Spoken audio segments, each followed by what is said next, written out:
விஜயகாந்த் அவர்கள் ஆகஸ்ட் 25ஆம் தேதி 1952ஆம் ஆண்டு பிறந்தார்.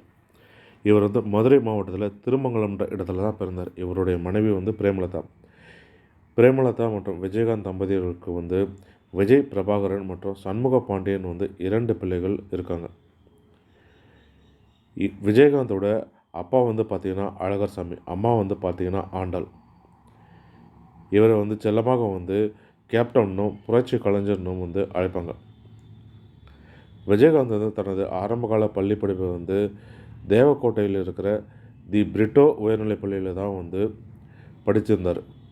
மதுரையில் உள்ள நாடார் உயர்நிலைப் பள்ளியிலையுமே படித்திருக்கார்.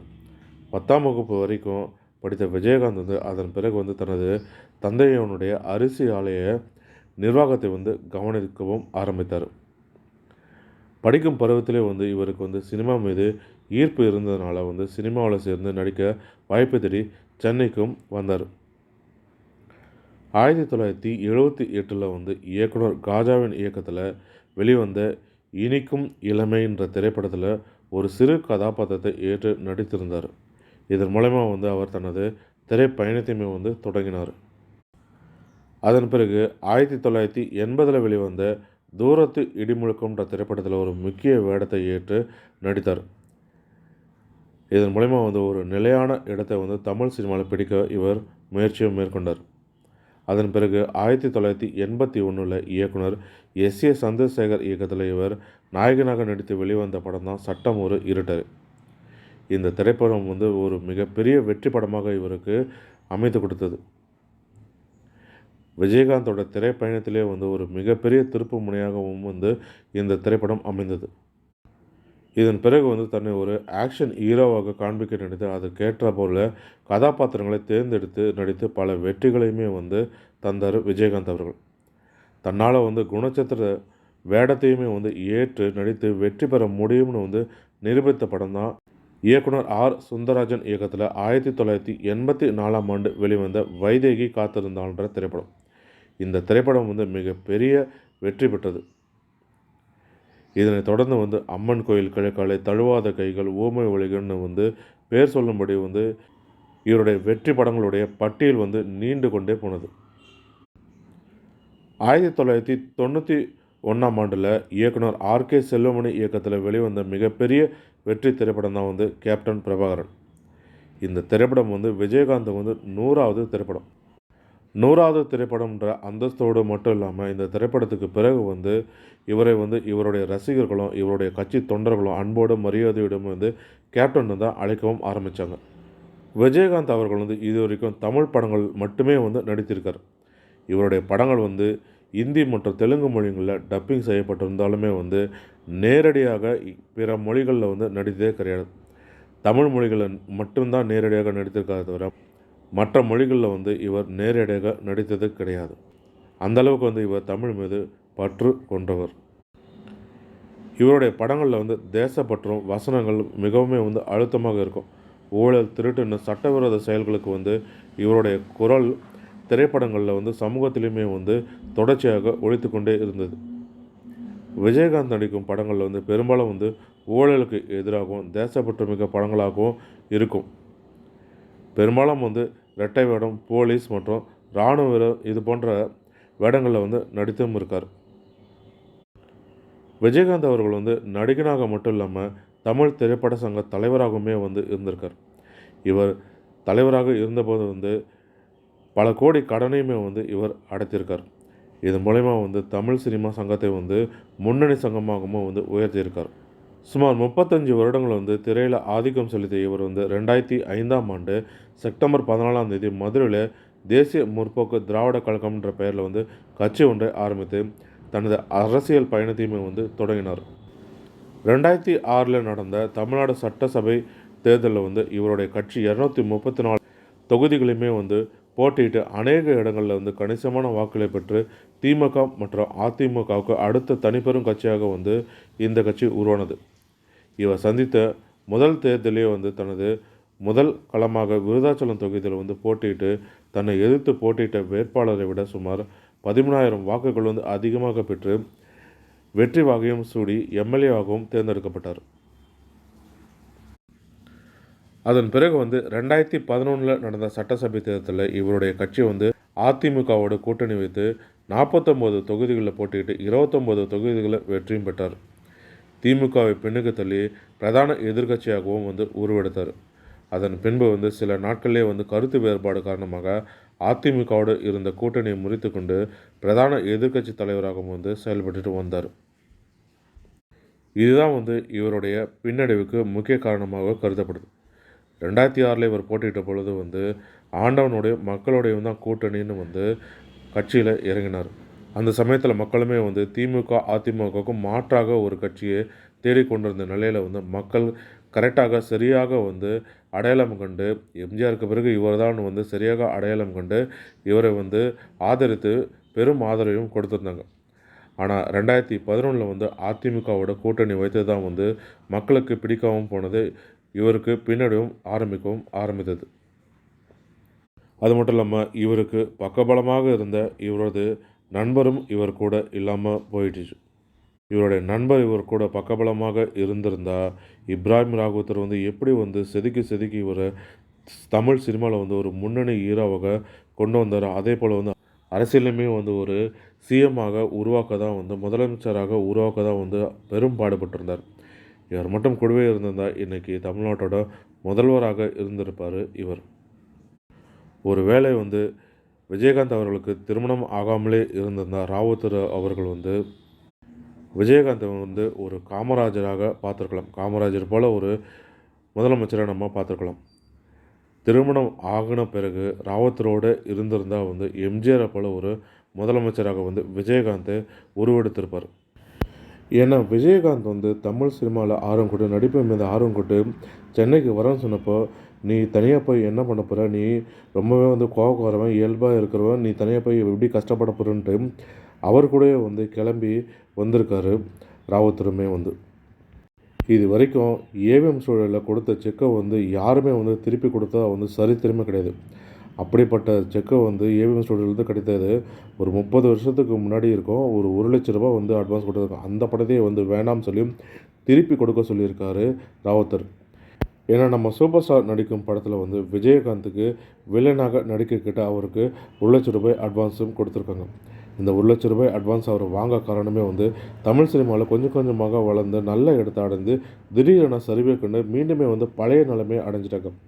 மீண்டுமே பழைய நிலைமைக்கு வந்துட்டாங்க. குறிப்பாக சொல்ல போனோன்னா சாப்பாடுக்கே வழி இல்லாமல் போயிடுச்சு. அந்த அளவுக்கு மதியம் வாங்கின சாப்பாடே அதையே சாப்பிட்டு அதையே தண்ணி ஊற்றி வச்சு காலையில் சாப்பிடும் அளவுக்கு திரும்பி பழைய நிலைமைக்கு வந்துட்டாங்க. இப்படி இருக்கிறதுனால தான் இந்த அட்வான்ஸை நம்ம வாங்கிக்கலாம்னு சொல்லிட்டு 1 லட்ச ரூபாயும் அவர் வாங்கியிருக்காரு. ஆனால் ராவத்தர் நீ ஹீரோ மெட்டீரியல், நீ வில்லன் கிடையாது, கதாநாயகனாக தான் நடிக்கணும். தமிழ் சினிமாவில் வில்லனாக நடித்த கடைசி வரைக்கும் நீங்கள் வில்லனாகவே தான் போயிடுவேன். கதாநாயகனாக திரும்ப நடிக்க முடியாதுன்னு சொல்லி நீ கதாநாயகன் தான், வில்லனாக நடிக்கக்கூடாது, முதல்ல அந்த செக்கை திருப்பி கொண்டு கொடுதுன்னு சொன்னதுக்கப்புறமா அவரும் திருப்பியும் செக்கை திருப்பி கொடுத்துருக்காரு. அதன் பிறகு தான் இப்படியே இருந்தால் எப்படி அப்படின்ட்டு ராவத்தர் ஃபிலிம்ஸ்னு அன்னை கிரியேஷன்டும் மற்றும் ஒரு தயாரிப்பு நிறுவனம் ஆரம்பித்து மொத்தம் 3 தயாரிப்பு நிறுவனங்கள் ஆரம்பித்து சொந்தமாகவே விஜயகாந்த் அடுத்தடுத்த படங்களை கொடுத்து ஈட் கொடுக்கவும் ஆரம்பித்தார். குறிப்பாக சொல்ல போனோம்னா புலன் விசாரணை படத்தோட கதை இப்ராஹிம் ராவத்தர் விஜயகாந்துக்காகவே எழுதின கதை. இந்த கதையை தான் ஆர்கே செல்வமணி வைத்து இயக்கவும் சொல்கிறார். ஆர்கே செல்வமணி அவர்கள் ஃபிலிம் இன்ஸ்டியூட்டில் படித்த பிறகு நிறைய ப்ரொடியூசர்கள் இவர் ஒதுக்குறாங்க, நிறைய காரணம்னு சொல்லி ஒதுக்கி வைக்கிறாங்க.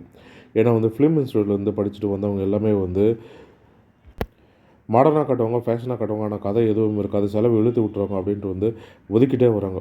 ஆனால் இவருக்கு நல்ல திறமை இருக்குது, நிறைய திறமை இருக்கிறத அடுத்து இந்த படத்தை இயக்கும் வாய்ப்பை இவருக்கு கொடுக்குறாங்க. படம் ஆரம்பிக்கும் பொழுதுலேருந்தே ஆர்கே செல்வமணிக்கும் விஜயகாந்துக்குமே நிறைய கருத்து வேறுபாடும் ஏற்படுது.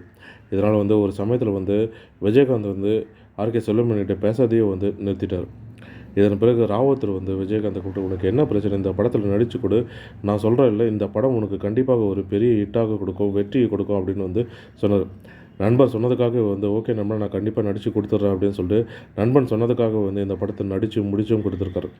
அப்படி ராவத்தர் என்ன சொன்னாலுமே விஜயகாந்த் கேட்பார். அதே போல் தான் விஜயகாந்த் என்ன சொன்னாலுமே ராவத்தர் கேட்பார். ஒரு சில படங்கள் விஜயகாந்துக்கு பிடிக்கலனாலே ராவத்தருக்கு பிடித்திருந்தால் கண்டிப்பாக அந்த படத்தை நடித்து கொடுப்பார், நண்பருக்காக மட்டும்தான். ஏன்னா அந்தளவுக்கு வந்து அவருடைய கணிப்பு வந்து சரியாக இருக்கும். படத்தில் மட்டும் கிடையாது, அரசியல் கணிப்பும் கூட. அப்படி தான் வந்து தமிழ் சினிமாவில் ஒரு உச்சக்கட்டத்தை அடைந்த பிறகு அடுத்த கட்டமாக வந்து அரசியல் நகர்வுக்கு விஜயகாந்தை கொஞ்சம் கொஞ்சமாக கொண்டு செல்கிறாரு. புலன் விசாரணை படம் வந்து வெற்றி அடைந்த பிறகு மாபெரும் வரவேற்பை பெற்றதுக்கு பிறகு வந்து ஆர்கே செல்வமணிக்கு மற்றொரு வாய்ப்பை இயக்க கொடுக்குறாரு. அதான் வந்து 100வது படமான கேப்டன் பிரபாகரன். இந்த படமும் வந்து அதிக வரவேற்பு பெற்று மக்களிடையே அமோக வரவேற்பு பெற்று சூப்பர் ஹிட் படமாகவும் ஆனது. அதன் பிறகு தான் வந்து ஆர்கே செல்வமணிக்கு வந்து விஜயகாந்த் வீட்டுக்கு பக்கத்துலேயே வந்து ஒரு இடத்த வந்து ஆர்கே செல்வமணிக்கு வாங்கி கொடுத்துருக்காரு. ராவுத்தர் அவர்கள் வந்து அடுத்த விஜயகாந்த் வந்து அரசியலுக்கு தயாராகி கொண்டு இருக்காரு. ஒன்று ஒன்றா வந்து ஒரு விஷயமாக வந்து செய்யவும் ஆரம்பிக்கிறார் அரசியல் பயணத்தை நோக்கி. அடுத்தபடியாக வந்து இவரை வந்து ஃபேண்ட்டு சட்டை அணியாமல் வந்து வேட்டி சட்டையை அணிய சொல்லி வற்புறுத்தியும் இருக்கார். அதன்படியே வந்து விஜயகாந்த் மேலே வேட்டி சட்டையுமே வந்து அணிந்திருக்கார். இதற்கெல்லாமே வந்து காரணம் வந்து அடுத்த தமிழக முதல்வரை இந்த பயணத்தை நோக்கி இவரை நகர்த்தியிருக்கார். இந்த பிளான் எல்லாமே வந்து முயற்சிகள் எல்லாமே வந்து சரியாக தான் போய் கொண்டு வந்தது. யார் கண்ணுப்பட்டதோ யார் திருஷ்டி பட்டதோ இவருடைய நட்புகளுக்கு இடையே வந்து விரிசலும் ஏற்பட்டது. இந்த விரிசலாலேயே வந்து மிகவும் கவலைக்கிடமடைந்து அவருடைய நண்பரும் மறைந்தார். அந்த கவலையிலையுமே வந்து இவருமே வந்து பல பழக்கங்களுக்கு அடிமையாகி இவருமே வந்து உடல்நிலையுமே வந்து சரியில்லாமல் போனது. இது மட்டும் நடக்காமல் இருந்திருந்தால் கண்டிப்பாக வந்து தமிழ்நாட்டோட முதலமைச்சர் அரியணையில் வந்து என்றைக்கோ அவர் வந்து அமர்ந்திருப்பார். தமிழ்நாடு மக்களும் என்ன பாவம் செஞ்சாங்களோ தெரியல, என்ன நேரமோ தெரியல, இது போன்ற நல்ல மனிதர்கள் வந்து முதலமைச்சர் அரியணையில் அமர தகுதி இருந்துமே வந்து முதலமைச்சராக வரவும் முடியல. விஜயகாந்த் அவர்களுக்கு வந்து சினிமாவில் மட்டும்தான் நடிக்க தெரியுமே தவிர வந்து நிஜ வாழ்க்கையில் வந்து அவருக்கு துளி கூட நடிக்க வராது. இயல்பாக தான் அவர் இருப்பார். சாதாரண மனிதன் எப்படி இருக்காரோ அதே போல் தான் வந்து இவருமே இருப்பார். இவர் ஒரு நடிகர், பெரிய ஆள் அப்படின்ற அந்தளவுக்கு பந்தாலாமே வந்து இவருக்கு காட்ட தெரியாது. மற்றவர்கள் கூட வந்து சாதாரணமாக தான் பழக தெரியுமே தவிர துளியும் கூட நடிக்கவும் தெரியாது, நடிக்கவும் வராது நிஜ வாழ்க்கையில். விஜயகாந்த் அவர்களுடைய நடிப்பில் வெளிவந்த சில குறிப்பிடும்படியான திரைப்படங்கள் என்னென்னு பார்த்தீங்கன்னா, சட்டம் ஒரு இருட்டறை, சிவப்பு மல்லி, நெஞ்சிலே துணிவிருந்தால், பார்வையின் மறுபக்கம், சாட்சி, வெற்றி, 100வது நாள், நாளை உனது நாள், வைதேகி காத்திருந்தால், ஈட்டி, நீதியின் மறுபக்கம், நானே ராஜா நானே மந்திரி, கரிமேடு கருவாயன், அம்மன் கோயில் கிழக்காலே, வசந்த ராகம், ஊமை ஒளிகள், தழுவாத கைகள், தர்ம தேவதை, சிறைப்பறவை, கூலிக்காரன், நினைவே ஒரு சங்கீதம், உழவன் மகன், சட்டம் ஒரு விளையாட்டு, தெற்கத்தி கல்லன், பூந்தோட்ட காவல்காரன், நல்லவன், செந்தூர பூவே, என் புருஷன்தான் எனக்கு மட்டும்தான், பாட்டுக்கு ஒரு தலைவன், பொன்மனச் செல்வன், ராஜநடை, புலன் விசாரணை, புது பாடகன், சந்தன காற்று, சிறையில் பூத்த சின்ன மலர், எங்கிட்ட மோதாதே, சத்திரியன், கேப்டன் பிரபாகரன், மாநகர காவல், 3 எழுத்தில் என் மூச்சிருக்கும், சின்ன கவுண்டர், பரதன், கோயில் காளை, ஏழை ஜாதி, சக்கரை தேவன், ராஜதுரை, எங்க முதலாளி, செந்தூர பாண்டி, சேதுபதி ஐபிஎஸ், ஆனஸ்ட்ராஜ், என் ஆசை மச்சான், பெரிய மருது, கருப்பு நிலா, திருமூர்த்தி, காந்தி பிறந்த மண், தமிழ் செல்வன், அலெக்சாண்டர், தர்ம சக்கரம், உளவுத்துறை, தர்மா, வீரம் விளைஞ்ச மண்ணு, கள்ளழகர், பெரியண்ணா, கண்ணுபட போகுதையா, வானத்தைப் போல, வல்லரசு, வாஞ்சிநாதன், நரசிம்மா, தவசி, ராஜ்யம், ரமணா, சொக்கத்தங்கம், தென்னவன், எங்கள் அண்ணா, கஜேந்திரா, நிறைஞ்ச மனசு, பேரரசு, சுதேசி, தர்மபுரி, சபரி, அரசாங்கம், மரியாதை, எங்கள் ஆசான், விருதகிரி. விஜயகாந்த் அவர்கள் வந்து 1979ஆம் ஆண்டு அகல் விளக்கு திரைப்படத்தின் மூலமாக வந்து நடிகராக தமிழ் சினிமாவில் அறிமுகமாகி 2015ஆம் ஆண்டு வரைக்கும் வந்து 150க்கும் மேற்பட்ட தமிழ் திரைப்படங்களில் இவர் நடித்திருக்கார்.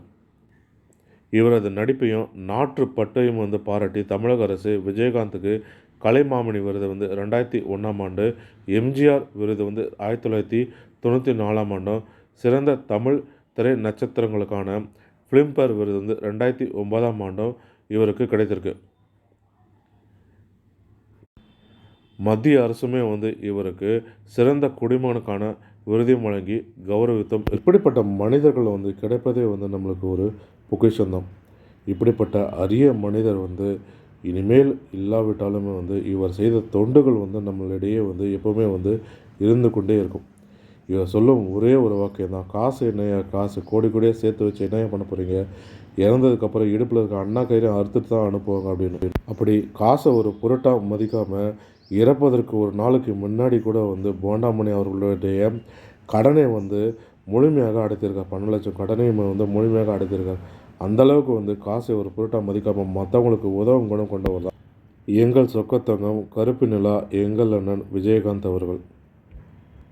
இப்படிப்பட்ட நல்லுள்ளம் கொண்டவர்கள் வந்து விரைவிலே வந்து நம்மளை விட்டு போவதெல்லாம் வந்து பார்க்கும் பொழுது கடவுள் இருக்கிறாரோ அப்படின்ற எண்ணம் கூட சந்தேகம் கூட நம்மளுக்கு தோன்றுது.